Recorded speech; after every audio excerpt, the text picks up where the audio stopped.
Welcome to another episode of Follow the Brand TV. I am your host, Grant McGaugh, CEO of 5-Star BDM, a 5-star personal brand and business development company. I want to take you on a journey through another deep dive into the world of personal branding and business development using compelling personal stories, business conversations, and tips to improve your brand. By listening to the Follow the Brand TV series, you will differentiate yourself from the competition and build trust with prospective clients and employers. You never get a second chance to make a first impression. Make it one that will set you apart, build confidence, and reflect who you are. Building your 5-star personal brand is a great way to improve your skills and knowledge.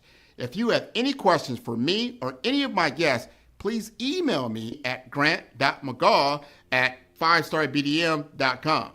Now, let's begin with our next episode on the Follow the Brand TV.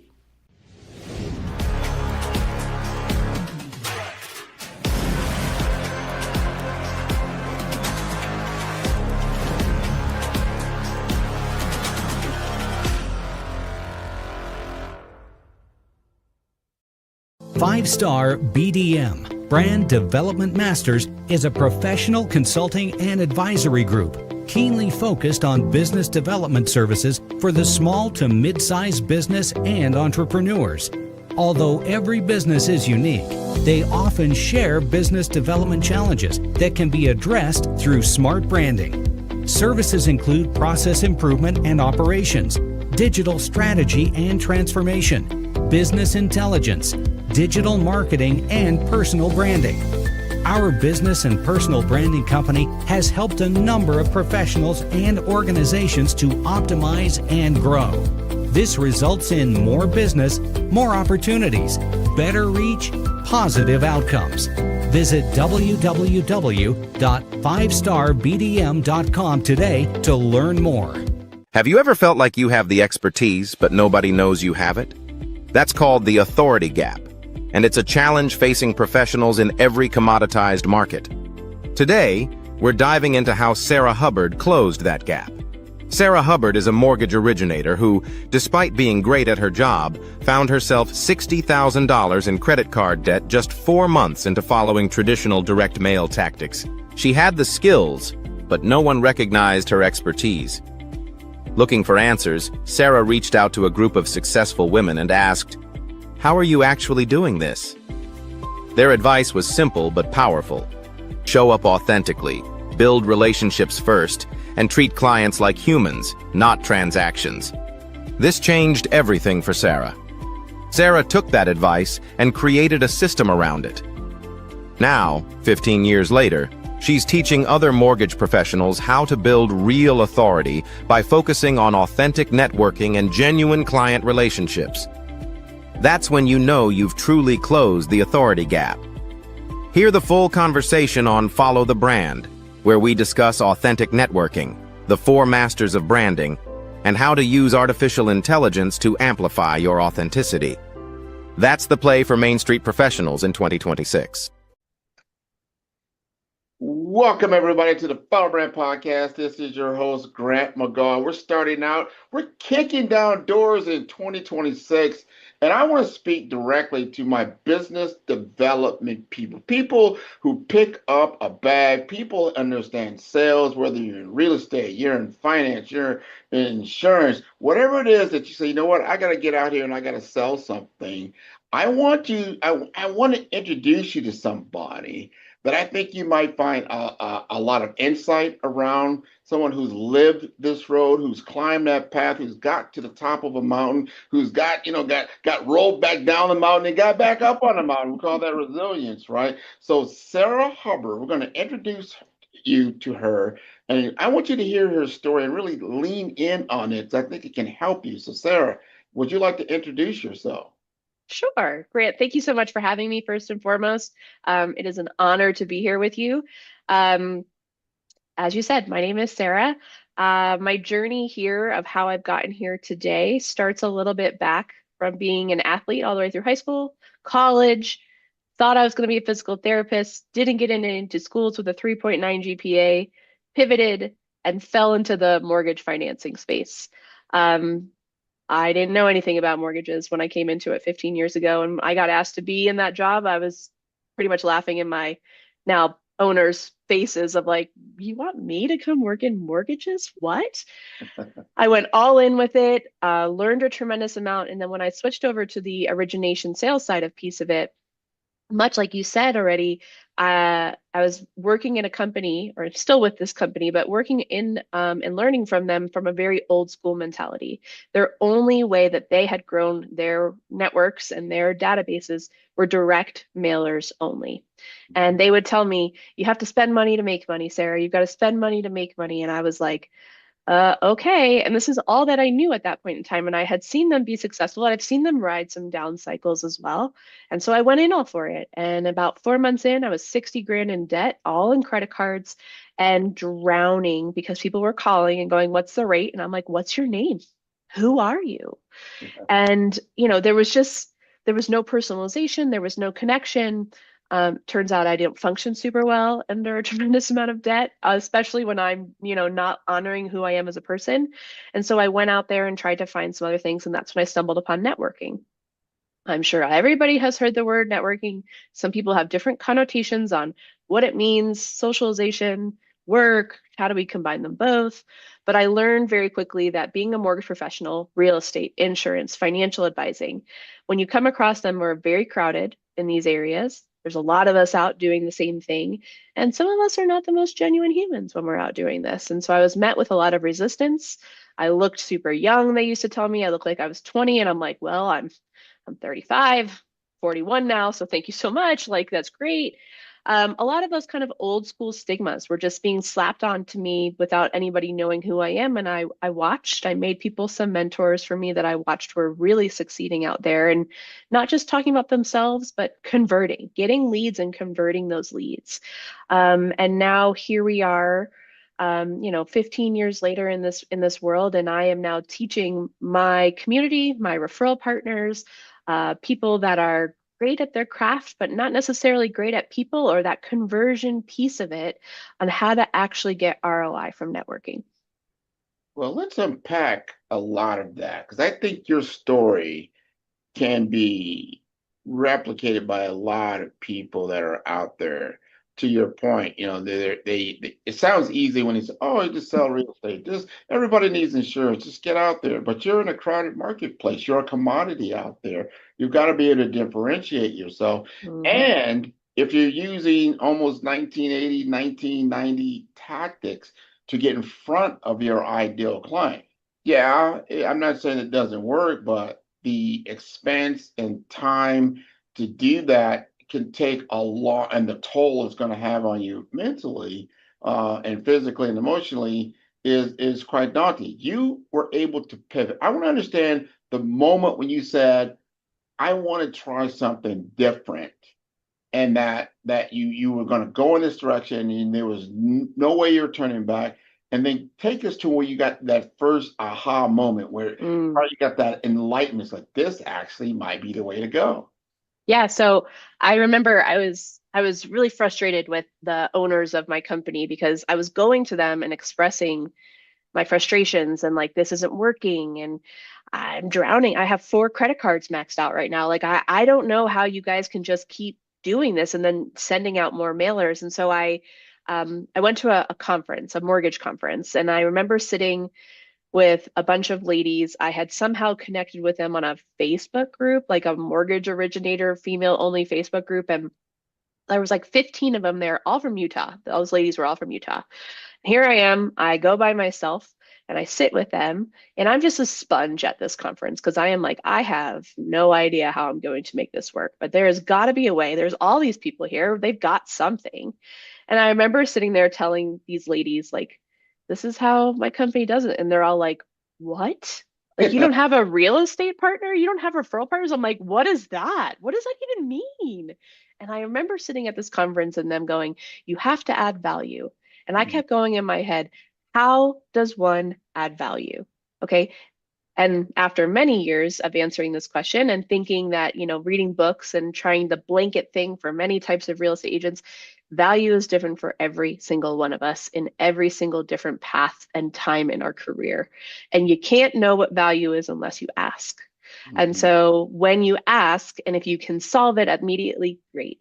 If you can't solve it immediately, whatever that is, the value add, the hurdle that they have in their business or what they're looking to attract, if you're thinking about it enough, you will be able to attract it. But basically, that conference for me was a massive turning point.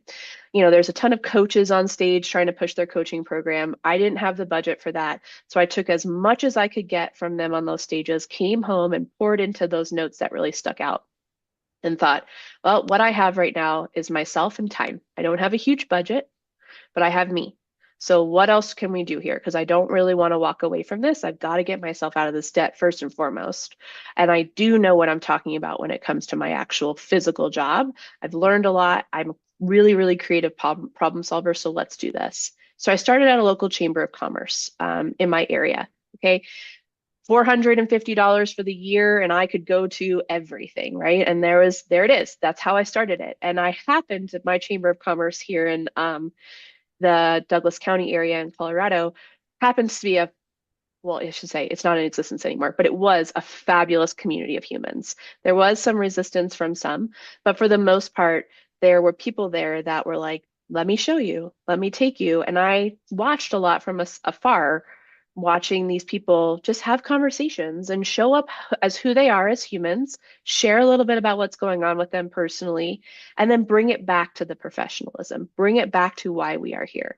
I'm here to sell homeowners insurance. I'm here to sell life insurance, right? It's not necessarily being vomited on them, but I watched how they slowly interwove that into all of their conversations and didn't just leave without an ask. They didn't just be like, hey, Grant, this was so great to meet you. And you walk away and you're like, was I supposed to do something? Are we having a meeting? Am I following up with you?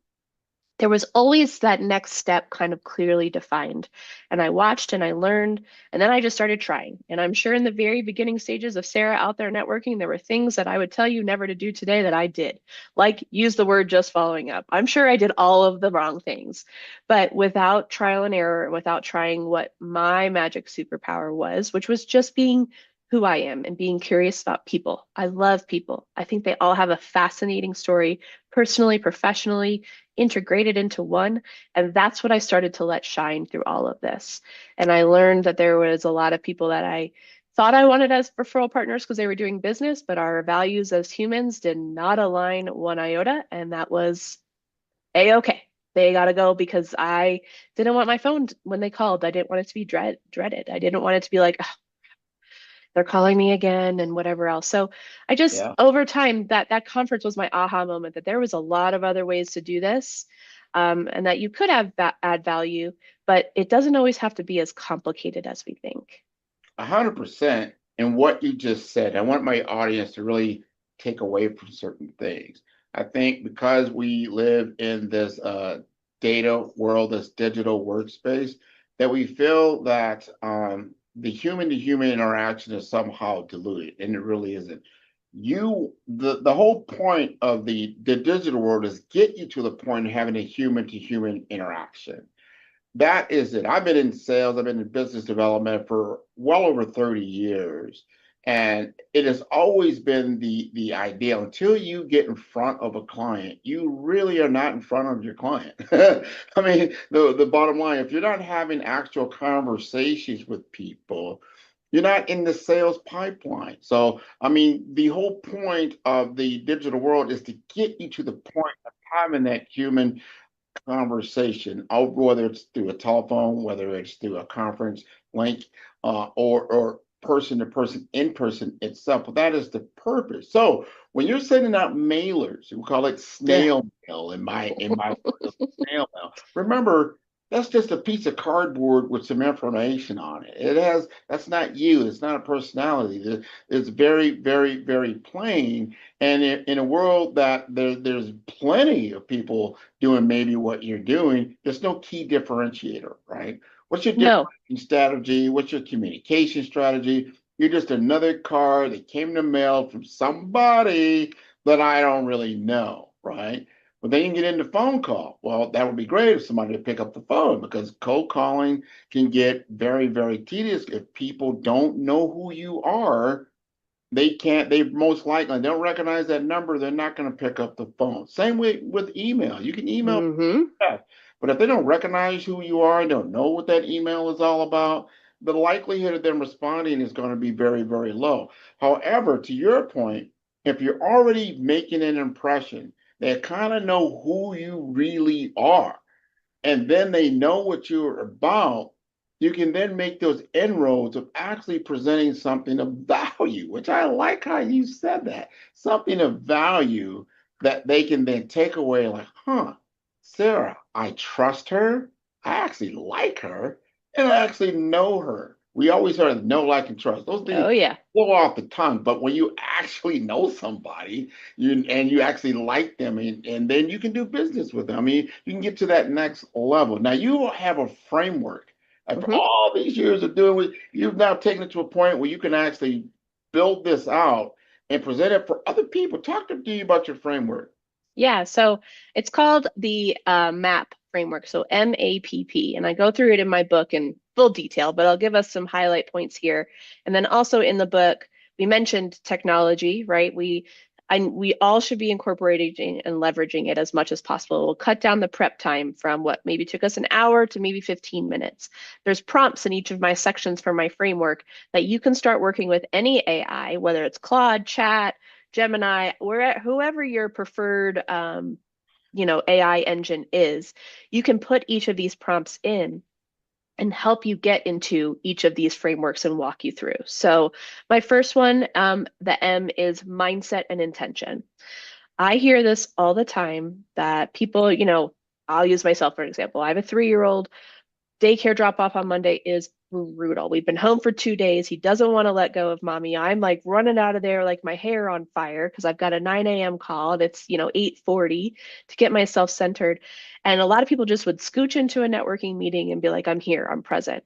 But you don't really take the time to think about one, what's actually going on and what do I need? And how do I spend my time intentionally in this hour, hour and a half, or 2 hours?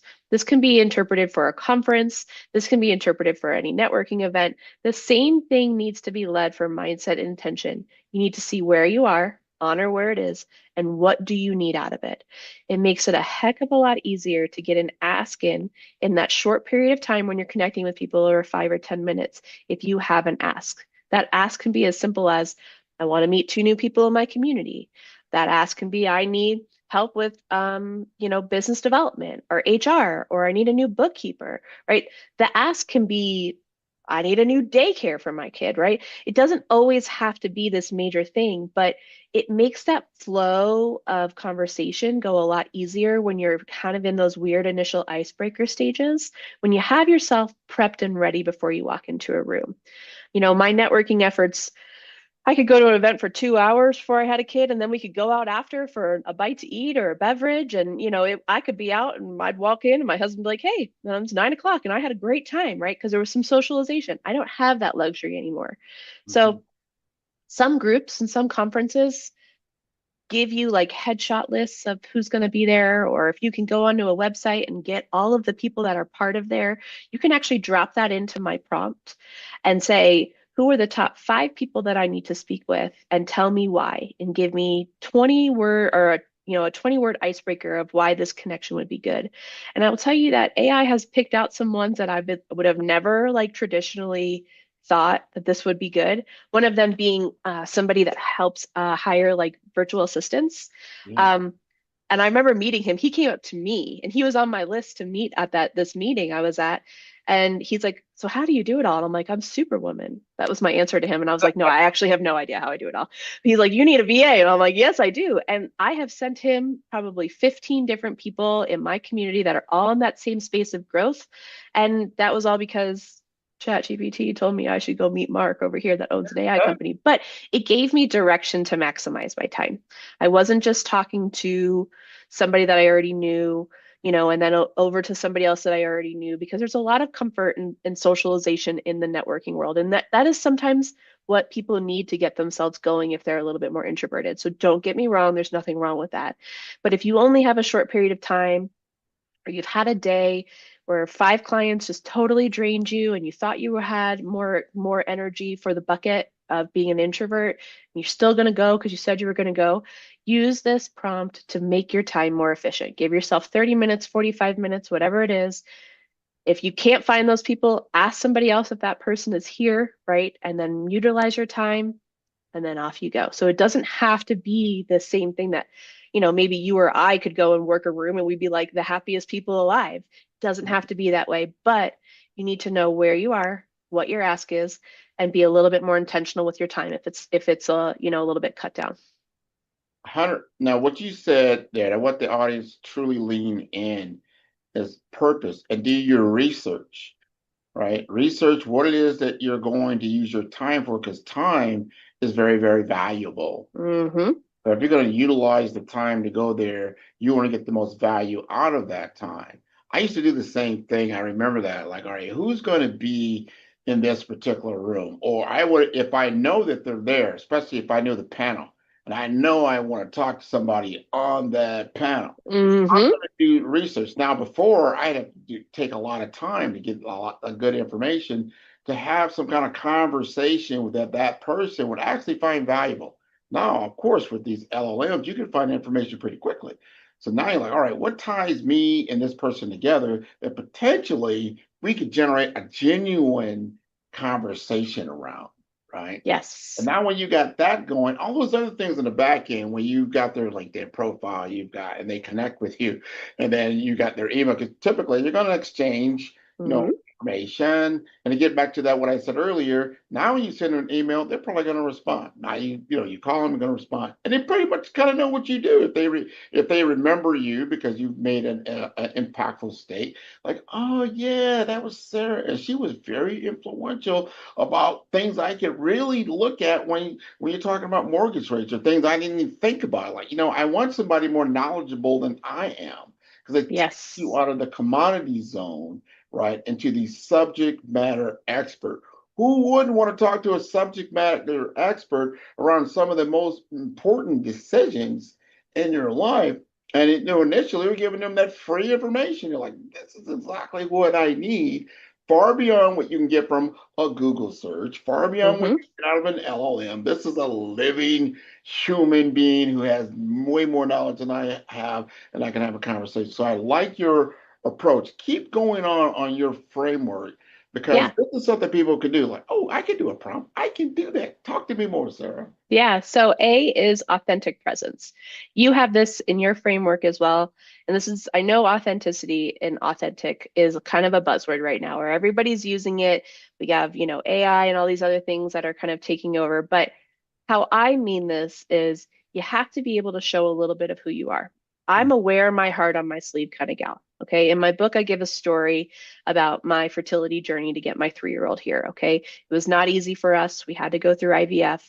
But I shared that story, my losses, all of that through my community. Okay. And when I would go, even if I was gray and feeling like poop, sitting in the corner, people were still coming up and talking with me, and I was still just being myself. I ended up having to go and live in the hospital for 6 weeks and early delivery, really complicated. It was not my favorite time of life, but I had meals at my door for 45 days. Mm. 45 days from my community. Some of them were from other mortgage lenders, guys. So I'm saying this because you have to let a little bit of who you are out in order to attract those same type of people. Okay. An introvert that thinks they need to be a Sarah or thinks that they need to be a Grant, you do not. Turns out introverts, really, if you break it down to the base thing of it, are some of the best active listeners that are around. They can ask questions because they're wildly uncomfortable about talking with themselves. So they're going to get this other person to tell all the things. And then because they're such great listeners, can probably solve all those problems really quickly and build that trust quickly. But if you're out there trying to be somebody else or trying to be something because you think this is what the industry wants or you think this is what the people want, you're going to start attracting the people that just drain you even more. And that's not what we're looking for. We're not looking for the referral partners that don't align with you. We're not looking for the clients that don't align with you. We will all come across them. This is part of sales. This is part of the cycle of learning what your niche is, what you want to do, who you want to attract. But unless you let part of that go and share that, Nobody knows yet. And so you're going to get the people that are very frustrating and draining on you. And that's why people get so quickly to negate networking because they're just like, well, I haven't gotten anything I wanted. All of these leads kind of stunk. And my question to them is, okay, have you told anybody about the amazing human and the magic that you have inside of you? Yeah. All of us have it. All of us do. Even some people, I listened to Gary Vee one time talk about his father owned a liquor store, and there was Yeah. a gentleman that worked there that was actually like stealing all of this wine and like had formalized this whole system of like taking these $1,000 bottles of wine and reselling them on the black market because his Wow. family was in desperate need of money. And Gary Vee's dad was just so mad about that situation. And Gary's like, I'm kind of looking at this guy going, damn, do you know how much smarts that took for you to establish this system? Like, yeah, that was a really crappy situation. Nobody wants that to be stolen from. But like, if you can look at the bigger picture and see that this guy probably had a lot of good talent in him and was a really smart human, just maybe dealt some really bad cards and maybe couldn't, got himself in a loop of whatever it is. Regardless, that story brings back to the authenticity of you all have something inside of you. And, you may not be as comfortable as me to share something as heavy as infertility and loss, but that's okay, right? Mhm. Share whatever you're comfortable with. Share your weekend plans about, the trip that you just did. I'm like, that was super great. I want to hear more about that when we jump off because I want to hear, but that's the way that you start learning a little bit more about this person loves travel. They're super embedded in community. They give back to community, whatever it is that you can pull through, that all comes slowly when you start revealing more of yourself. I think you're absolutely right. And because now the audience is like, well, what is she talking about? Yeah, I just got back from the U.S. Virgin Islands, United States Virgin Islands, St. Croix, which is the bigger island of the three. There's St. Thomas, St. John, St. Croix. I work with the St. Croix Economic Development Initiative and Caribbean American Single Economy there. And because I established relationships and I had conversations with the brand ambassador from St. Croix, I am now a senior advisor for them when it comes to personal branding, business development, and investment banking. And we're standing up a marketplace there. Now, I say all that to say this. I do have a framework, and I have a book you see behind me, First Light, that kind of highlights that in a narrative, which is quite great.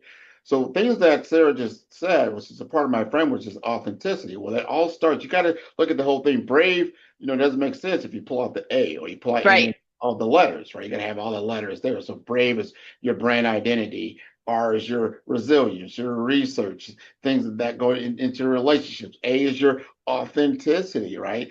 What assets do you have? What is the audience that you're looking to influence? But it gets into that V, which is velocity. It gets into vision. It gets into what you're doing. Now, I'm gonna put another V in there, and that's vulnerable, because what you're talking about is becoming more vulnerable in your story Mm-hmm. you can execute on, and that's that ease. But being vulnerable, and I learned this from someone else, is that when you're comfortable enough to share your vulnerability or when you were vulnerable, like you talked about, hey, she just went through a process that she was not all that comfortable with, but at the end of the day, the outcome, she got a beautiful 3-year old, right?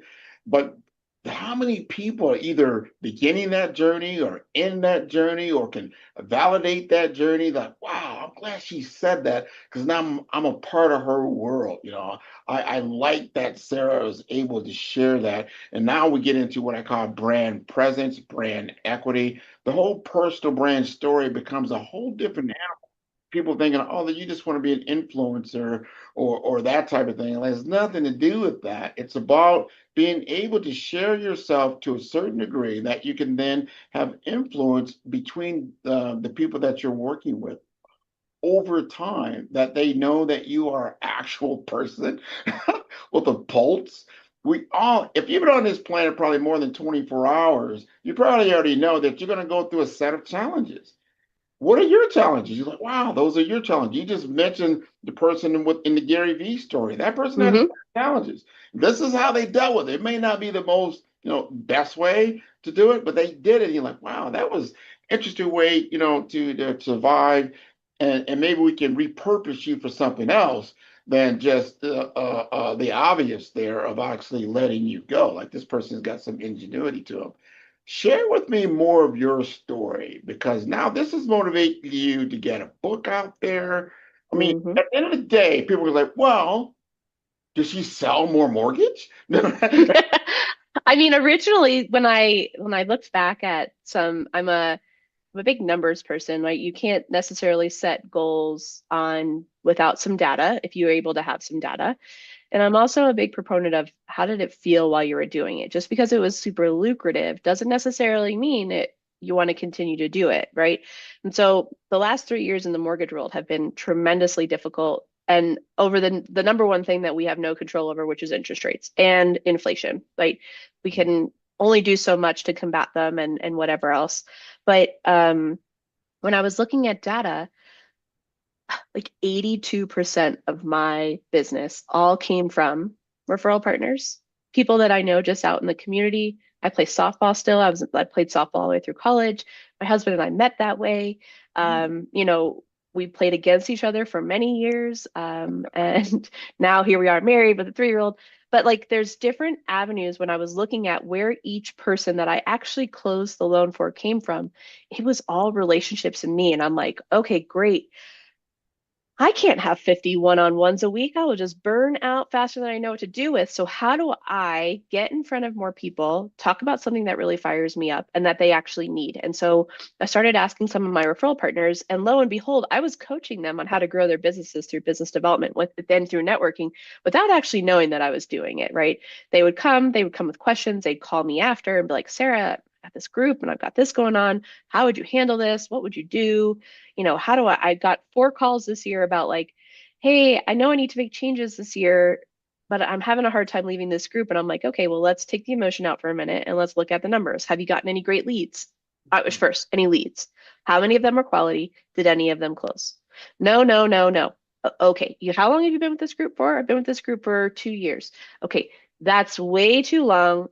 I know you love the people. These people, the relationships will still be there, but it's time to move on and open up the door for something else. But with that, I realized I was like, okay, so I'm going to start talking and maybe I can get into some real estate offices and not just come and talk about some boring 30-year fixed mortgages or the timeline that you have to do for this, or buy downs.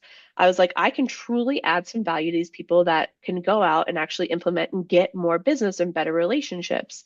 And so that was originally my plan to fuel my mortgage business. And then a whole nother world opened up where people are like, you should be speaking on stages. And do you know that your stuff is a framework and you have a book inside of you? And so that started about 3 years ago. And now here I am.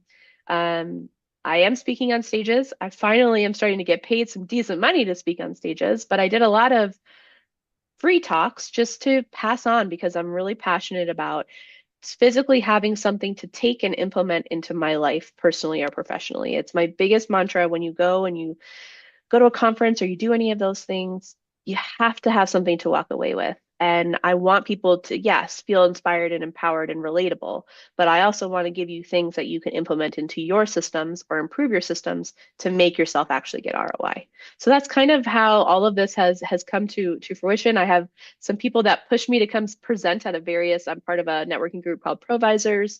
I spoke at all these chambers in the area and different things. So people were like, yeah, we're not just like blowing smoke here. Like you actually got something, and it has snowballed much quicker. And yeah, I'm just really passionate about teaching professionals that you can actually make money and feel good while you do it without feeling super salesy. You're singing my song. I carried a bag for, I don't know, maybe 30 years. Although I was known as as an IT professional. You ask my kids, like, what's your dad do? Oh, he sells telephone systems. And I did that, for Avaya, Lucent Technologies Hmm. back in the day. And I did that for a number of years. And then over time, and I'll never forget my own origin story, is back I was working for a CenturyLink. You probably appreciate Oh yeah. because you're in Denver. They're called Lumen now, but I worked for them, and I remember going to it was training, right? And one of the trainers said, "I'm going to show you a different way of sales prospecting that'll probably change your life." You hear that, they'll say, like, "All right, we'll see." But it actually did. He showed me how to operate in the LinkedIn world and how to digitally network and show up and actually create a personal brand behind it. And I got so good at that when I went through a pivot, some years later, about 5 years later, that people came up to me and said, "Hey, I went through a layoff, that type of thing." And then but I was part of a lot of different associations, to your point, National Association of Health Service Executives, the Health Information System Society, which was HIMSS organizations, and a few others.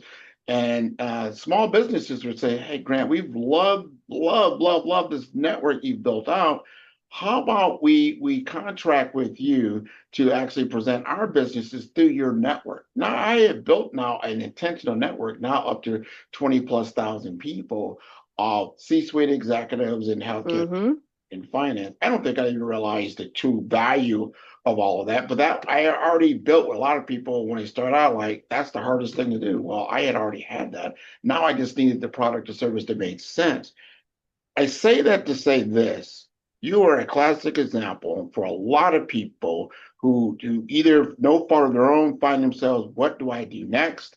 Either they're burnt out in what they're doing, or they just don't know what happens next. And you can dig within yourself. It's like, what do people come to me for? And is that monetizable? Can I make money Mm-hmm. from that? You asked that question and came out on the other side with doing more than what you did and adding more value than you did than just doing mortgages. Yeah, and I will say most of my clients and referral partners, if they call me, sometimes it's mortgage related, but the other times it's like, "Hey Sarah, do you know so a so and so or a this or a that?" And they're coming to me because everything that I have, every introduction that I've given out hasn't been because I have to give it out. It's because it is actually the right fit to be given out, right? The personalities match or that person's trustworthy. They gave honest opinion like I would have given an honest opinion and they're not trying to get sold to. And I imagine, Grant, that is probably why you were so magnetic when you were doing this LinkedIn, is because that's how you were able to connect with people. It wasn't just, sell or the right thing. You truly were putting your name on something because it was the right thing to do with the right person or this person and this person next. And that's a huge, huge thing. And there's a lot of networking groups out there. Don't get me wrong. I have done them. I'm in some of them, BNI, Let's Hip, all these other things where it's industry specific, and you're all working for each other and you're forced to pass leads each month. I take that stuff very seriously. I don't just pass a lead because I have a quota to make. I pass a lead or I make an introduction because this person came to mind when I was talking to you, and this person came to mind. And as I'm listening to you talk about what struggles you may have, I'm a fixer, so I am looking for ways to possibly fix that for you or a solution for that. But really, I just think that this might be a beneficial relationship because I'm hearing this aligns with this person that I just spoke with a year ago, 6 months from now, and it just would be more beneficial for you guys to get to know each other, right? You need to be in each other's orbit for whatever reason. That's the power of networking. That's the power of building relationships. And 20,000 people on LinkedIn for you, Grant. I mean, that's massive. People say that all the time. They're like, "Well, I could have a lot of people, but I am very intentional about who I accept into Sure. my LinkedIn. I don't just want messages coming through that are automated about trying to get me to buy something when I have no idea who this person is, right? You did it because you're like, oh, this might have started that way, but then you actually got to know them a little bit more and it came to fruition. So also leads me to the next P in my framework is precise messaging, which I'm pretty sure you probably had super dialed in after that training. But this is something that people really, really need to work on, is the way they talk about their business, whether it's a 30-second introduction on a conversation like we're having right now. Mhm. Please don't use the word anybody. It's too broad and nobody can grab onto it and actually make an introduction for you. Pretend you're talking to a 10-year-old. Keep it very simple, very concise. And even if you can help anybody, right? I can serve a lot of people with my mortgage product. Talk about the stories or the things that that ideal person that you want to attract right then and there is happening. And it can change, right? You can talk about something for a month. You could talk about something quarterly. You could talk about something for every 6 months. It doesn't have to be the same product each time, but it needs to be consistent and it needs to be clear. And somebody needs to go, "Oh, I know somebody that just started a business a year ago and they're talking about wanting to buy a house and they're super frustrated because they don't know what they need to do to file taxes." That's a great introduction for me. And if that is the correlation that you've been able to make based off of what the way I'm talking about business, you've done the right thing. We all have one of these. Yeah. Okay. I tell people to record yourself giving your 30-second introduction. You will be surprised what you see, what you're doing with your hands, how many times you say and like, and be like, oh, I crushed that. That's exactly what I'm going for. Or most people go, that wasn't even close to what I was trying to say. I hate this. And don't be afraid to ask people what they heard, right? If you've got close friends in there, ask somebody what they heard. And if it's what you're trying to say, then great, you've got it dialed in. If it's not, then use the prompt and go back and forth and work on some of the wording and messaging, and have it try to be consistent. I tell people a lot of times, any groups that I lead, is it opened okay for you to read off of your phone or a piece of paper if you need to get practice in. That's okay with me. You've got to start somewhere, but the messaging has to be clear and it has to be simple. You talk over people's heads when you start using jargon and acronyms, and it may sound super fancy. And maybe back in the day, it was a bit of a credibility builder. I promise you now you have lost the people in the room, and it will take you 10 times longer to build the knowledge and the trust if you continue to use those types of things. I agree with that. You, first of all, to your point about messaging, you have to have a point of view. It's not like you just regurgitate, information or knowledge. Again, if it's something they can get off of Google, then you have it. What is your point of view about what it is that you're referring to or what you're talking about? And then having a personal story around that. That gives you credibility. It's like I said, you don't have to be super polished. And then those acronyms, again, outside of your industry or whatever, nobody knows what you're talking about. Nobody. Do that. But practice does make perfect. I started podcasting because I thought it was the most interesting way for me to get in touch with my ideal clients. Mm-hmm. They loved it. He's like, wow, let's share your expertise, and then based upon that, you can then have continuous conversation or where it may be, or they refer you. It becomes a natural exchange because people are comfortable about sharing your story. So continue to tell me more of your story. Yeah, so I will say when I look at, the precise messaging piece of it, I'm sure I have said things that people are like, what? She's talking about the Fed cutting the rate. Like, yes, we've all heard that on the news, but we're like, I still don't quite understand. So like keeping it dumbed down is really, really important. Because I remember when I was learning about mortgages, they were throwing around all these terms, and I'm like, I just came from like the physical therapy world of like, I'm working with somebody to heal their like hip replacement or knee replacement or shoulder replacement. And we're talking about files and charts over here. And you're talking about something completely different. And they used to make fun of me so much in my office. They're like, oh, Sarah's back talking about the chart again and the patient notes. And I'm like, well, I'm sorry. This is the world I was in prior to for like many years, not only as an athlete, but like I was physically injured so many times. I went through physical therapy so many times to get through and the other side. It's why I was so passionate about wanting to be a physical therapist. And when that dream faded, because my 3.9 GPA wasn't high enough and I was rejected from 12 schools, Wow. I was like, okay, I'm not sure what we're supposed to do here. This is what I thought I was supposed to do. And, the mortgage world, turns out there's actually a lot of overlap between serving people in a certain way, dealing with the mental that comes along with this decision of investing your money or the largest purchase you're ever going to be. It's not just so black and white. There's actually a lot of coaching and nurturing that goes in with it. That is a parallel to physical therapy. I'm just not healing your physical body. I'm giving you a tool for building wealth or a tool for, saving money or getting equity or tapping into your equity or whatever it may be that you're trying to achieve. But really, without those failures and losses and all of those things, we wouldn't be where we are here today, and making me the type of person that people can call and share the hardships with and share there's a lot of, the hardest part that I find in mortgages is when I get to the credit piece of it. There's some people that are like, yep, I know what I'm at an 800. And then the most of the other people are like, I'm not sure. Or they can go onto their Credit Karma and they can see, maybe they are in the 600s or, low sevens. And there's like almost shame around it. And I'm like, listen, I am not here to judge anything that's happened in your past, how you spend it. If you've had a hardship and you've had to miss a payment on something, please don't miss a mortgage payment. If you own a home, that's like the worst thing ever. But life happens. We're experiencing it full blow right now with a lot of people struggling to put food on the table and stuff like that. So let me help you and get you to the other side of this in a judgment-free zone. I'm not here to put shame on you because you had a credit card late, last year because things were too tight and you had to put food on the table over paying your minimum credit card payment. You chose to put food on the table for your family. That's okay. A lot of people think that they're going to get judged by it. And maybe there are people in my industry that do judge on it or immediately stop talking to somebody because their credit's too low. I, on the other hand, I'm like, let me run it through my simulators. Let's see what we can do. If we can do something, I'm happy to share it with you. Here's the plan. The game plan is in 6 months, a year. Sometimes it's 3 years, guys. This is not always a instantaneous situation. Yeah, track record and how I can move forward.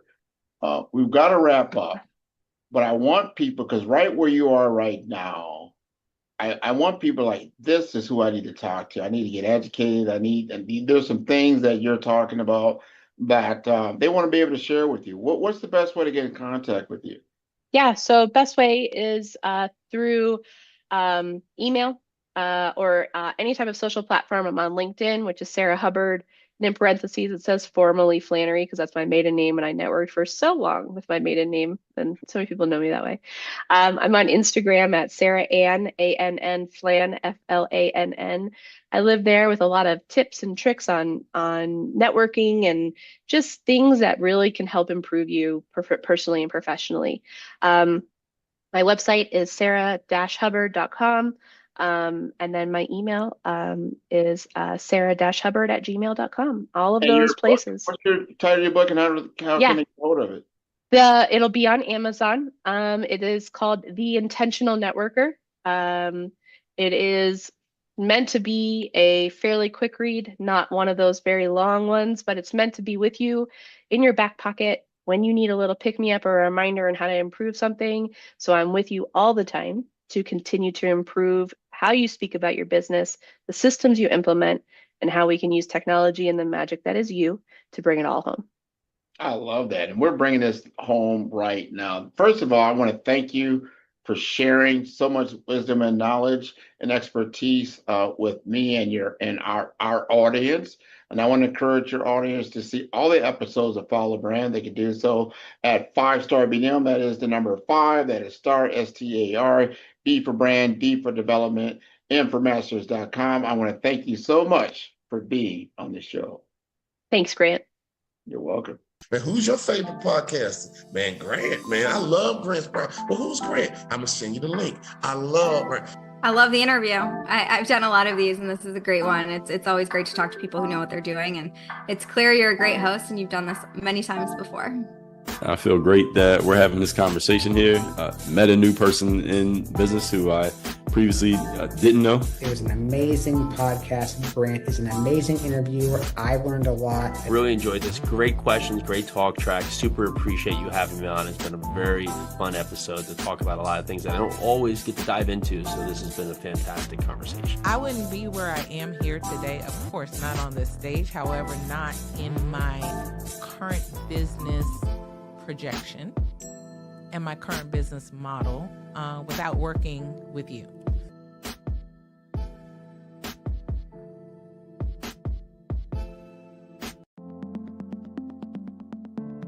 The difference between influence and legacy, it's the platform that carries your voice. You're not visible because you lack talent. You're visible because your brand doesn't speak. I've built 5-Star BD&M to change that. Most leaders have the expertise, but not the presence, the vision, but not the vehicle. Across 3 cities, one brand is helping leaders rise above the noise. Here in the heart of Omaha, strategy isn't left to chance. It's engineered with precision.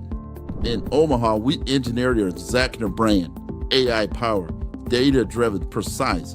TISA went from a local nonprofit to a national speaker in 90 days. We don't guess your brand strategy, we build it. On the shores of St. Croix, your brand takes on depth and meaning, shaped through curated retreats and legacy experiences.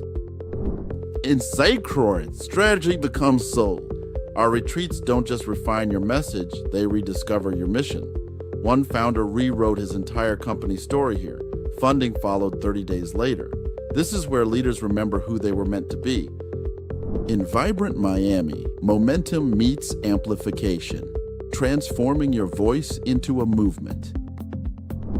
In Miami, your brand becomes a movement. Business development accelerators. Audience building. Joy came with an old website and an outdated company name, but she left with 5,000 followers and a waiting list. This is where you scale with soul. 3 cities, 1 mission, your legacy ignited. It started with a thread. Let's pull it together. Stop blending and start leading. 5-Star BDM, where legacy is engineered, embodied, and ignited. Visit 5starbdm.com and book your brand audit today. Somewhere right now, your ideal customer just scrolled past you. In the endless stream of content, your message, your story, your brand, gone in a flick of the thumb. Stop. Take a breath. This is the moment to ask, what would make them pause? What would make them care? Because in today's digital world, attention is currency, and you cannot afford to be overlooked. You built something real. You put in the work, the hours, the sleepless nights. You sacrificed, you hustled, you dreamed. But when your brand shows up online, it looks like everyone else's. In a world drowning in content, ordinary is invisible, and invisible is out of business. The truth is, no matter how great your product or service, if your story does not stand out, it will not be seen. And if it is not seen, it cannot grow. You deserve more than to blend in. You deserve to be unforgettable. At 5-Star BDM, we do not just make videos. We build brand conversion engines. Every project is a fusion of cinematic storytelling, strategic messaging, and AI-powered visuals. Every frame is engineered to stop the scroll and start a conversation. We are not here to add more noise. We are here to create impact. With over 1,000 videos produced, we have refined our process to deliver a 5 to 7 day turnaround. Unlimited revisions, because your brand deserves nothing less than perfection. This is not about making content. This is about making your brand impossible to ignore. But let us be clear, this is not for everyone. This is for the entrepreneur who knows their brand is not just a business. It is a movement waiting to be seen. It is for the visionary who refuses to settle for average. It is for the leader who wants their story told with power, clarity, and style. Do not just take our word for it. Susan said, "The video you produced for me was fabulous." Joy shared, "My brand finally looked like what I knew it was." Tisa added, "I highly recommend their work." These are not just testimonials. They are proof that when your story is told right, people notice. Your brand is who you are. Your video is what the world sees. Let us make sure those two things match. If you are ready to step out of the shadows and into the spotlight, 5-Star BDM Video Creation Services is here for you. Videos that stop the scroll. Content that converts. Visit 5starbdm.com/video creation services. This is your moment. Do not let it pass by unseen. Make your brand unforgettable.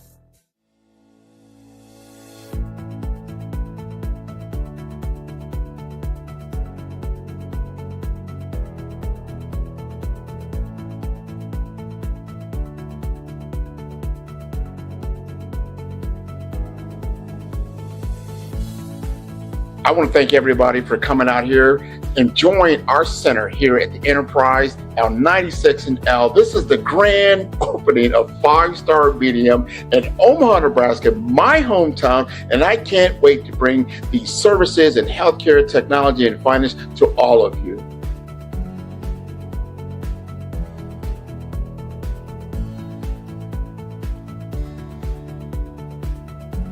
Welcome to 5-Star BDM Studio. This is where we are making the Follow Brand Podcast TV series and the Follow Brand Podcast itself. This is where the magic happens.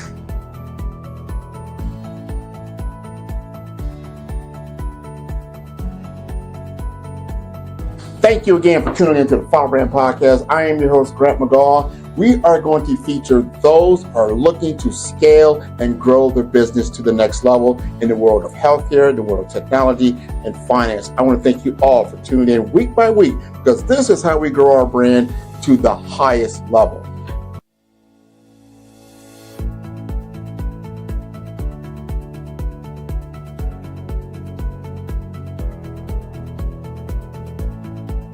I want to thank each and every one of you, first of all, for taking the time to share your vision, your ideas with us at 5-Star BDM so we can take what you have and bring it to an ideal state. We want to focus on you.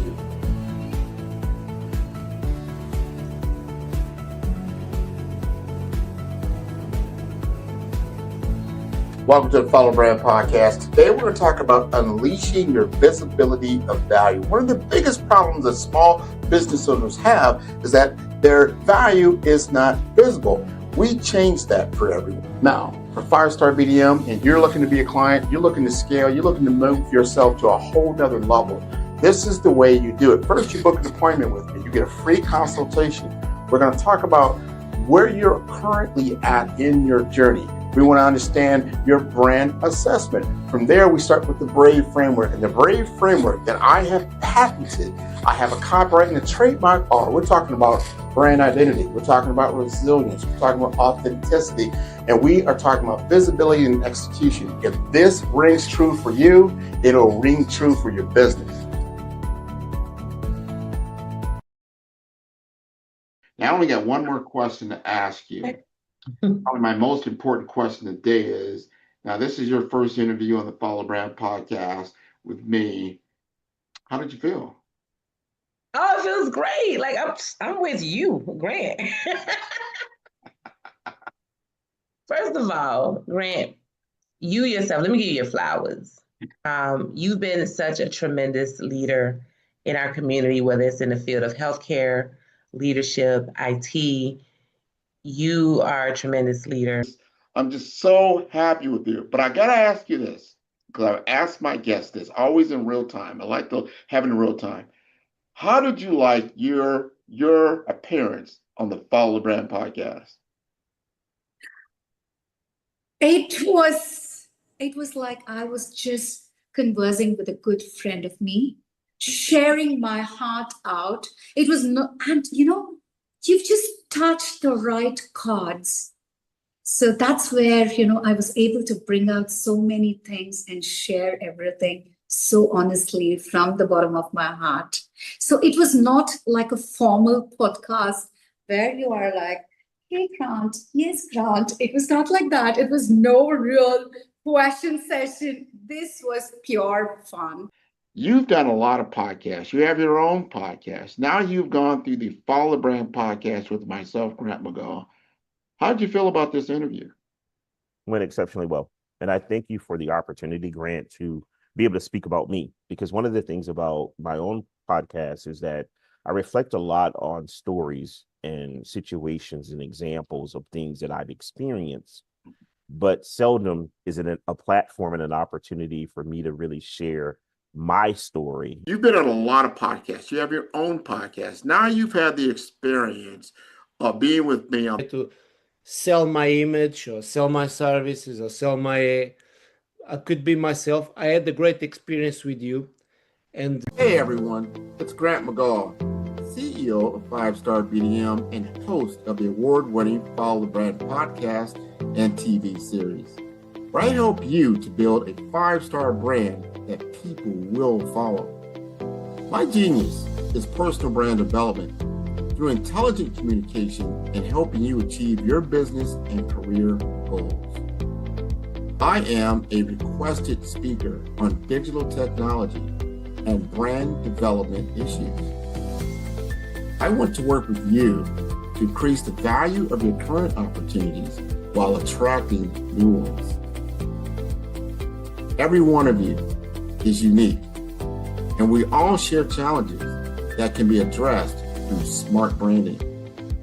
As a super connector, I work with you as an executive coach to guide you along the complicated business and career development road, providing the enhancement tools and information you need to succeed. Together, I will help you succeed in today's challenging business climate. I will evaluate and measure your progress. Best of all, I am right alongside you every step of the way. Build the brand called you. Genius is coming. tune in for our next show or click on our website at www.5starbdm/followthebrandtv. Thank you.